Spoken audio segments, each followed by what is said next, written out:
జోహార్ అంబేద్కర్, జోహార్ అంబేద్కర్, జోహార్ అంబేద్కర్.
అంబేద్కర్ గారి 133వ జయంతి సందర్భంగా కదిరి వైఎస్ఆర్సీపీ పార్టీ ఆఫీసులో మన ఎమ్మెల్యే అభ్యర్థి అయినటువంటి మక్బూల్ అహ్మద్ అన్న గారి ఆధ్వర్యంలో డాక్టర్ అంబేద్కర్ గారి జయంతిని మేము ఘనంగా జరుపుకుంటున్నాం. అందులో భాగంగా డాక్టర్ బిఆర్ అంబేద్కర్ గారిని మేము ఒకసారి స్మరించుకుంటే దళిత బానిస సంఖ్యలు తెంచినటువంటి స్ఫూర్తి ప్రదాత, భరతమాత ముద్దుబిడ్డ, భారత రాజ్యాంగ నిర్మాత doctor B R Ambedkar. Doctor B R Ambedkar గారు పుట్టక ముందు మా యొక్క దీనగతి ముందర్ల చీపులతో చాలా కష్టాలు అనుభవిస్తూ ఊరు బయట ఉండేవాళ్ళం.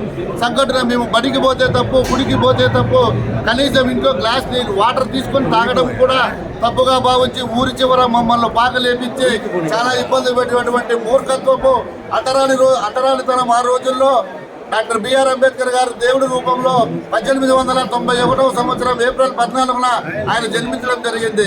బాల్యంలో ఆయన అనేక రకమైన అంటరానితనం అనుభవిస్తూ తన విద్యను కొనసాగిస్తూ తనతో పాటు దళిత జాతిని కూడా విముక్తి చేయాలనే దృఢ సంకల్పంతో 1908లో ఆయన మెట్రికులేషన్ పూర్తి చేసిన తర్వాత 1912లో బిఏ పాస్ అవ్వడం జరిగింది.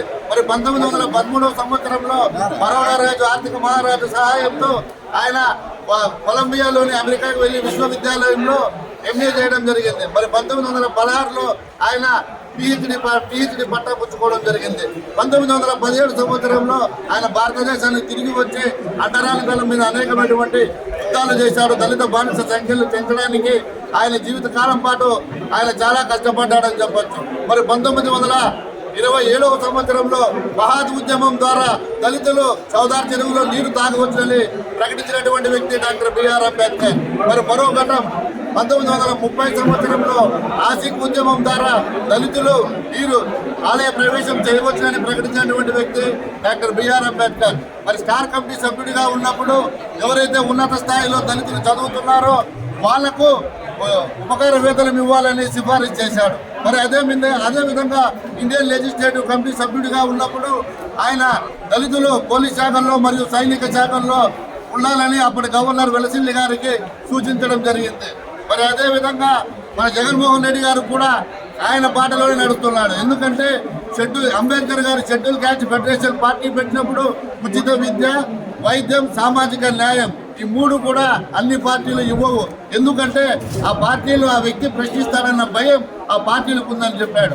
మరి అదేవిధంగా ఇప్పుడు చూసుకుంటే మన జగనన్న ఉచిత విద్య ఇవ్వడం జరిగింది. నాడు నేడు ద్వారా స్కూల్ మార్పిడి జరిగింది. ప్రతి బిడ్డకు అమ్మఒడి ఇవ్వడం జరిగింది. ఒక విద్యా దీవెన, వసతి దీవెన ఇచ్చాడు. మరి అదేవిధంగా వైద్యం జగనన్న సురక్షితంగా కరోనా సమయంలో కూడా వాలంటరీ వ్యవస్థ ద్వారా మన ఆరోగ్యాలు కాపాడినటువంటి వ్యక్తి మన జగనన్న.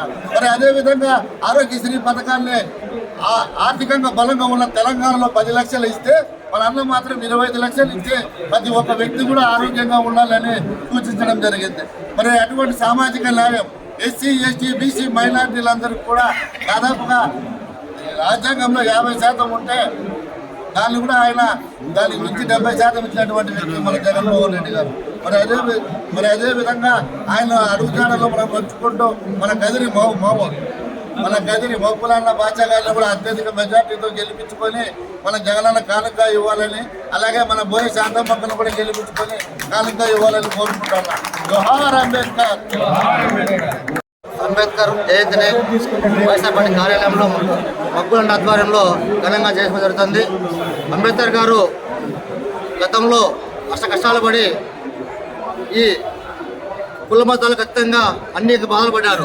ఆ బాధలు చూసిన తర్వాత అంబేద్కర్ గారు అనేక డిగ్రీలు చేసి ఈ దేశంలో అణగారిన వారు బాగుపడాలంటే ఏదో ఒక మార్గం ఆలోచించాలనే ఉద్దేశంతో అనేక డిగ్రీలు పొందిన తర్వాత భారతదేశంలో స్వతంత్ర పోరాటంలో పాల్గొని గాంధీ గారితో పాటు పాల్గొన్నారు. అదేవిధంగా కాంగ్రెస్ పార్టీలో వచ్చిన తర్వాత ఫస్ట్లోనే న్యాయశాఖ మంత్రిగా సేవలు అందించారు.